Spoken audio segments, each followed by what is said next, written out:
अब मैं तुम्हें बताती हूँ ऑर्डर ऑफ लिवर। तो हमारे पास 3 ऑर्डर ऑफ लिवर होते हैं, फर्स्ट क्लास, सेकंड क्लास या फिर थर्ड क्लास। अब समझते हैं फर्स्ट क्लास लिवर में क्या होता है। So in first class lever the fulcrum always comes in between your weight and the effort. So that means इसमें 3 केसेस बन सकते हैं। या तो आपका एफर्ट आर्म इक्वल होगा वेट आर्म के, अगर फल्क्रम बिल्कुल बिटवीन में है तो।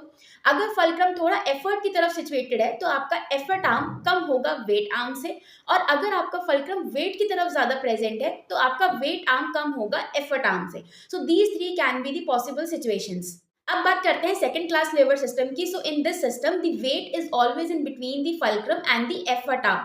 सो यहाँ पे क्या सिनेरियो बनेगा कि your weight arm will always be smaller than the effort arm in second class lever. Third class lever system में क्या होगा कि your effort will always be in between the fulcrum and the weight. So यहाँ पे क्या possibility होगी, हमेशा ही हमेशा, that your effort arm will always be smaller than the weight arm in third class lever. अब मैकेनिकल एडवांटेज समझने के लिए and levers in human body जानने के लिए इस सीरीज को फॉलो करते रहना।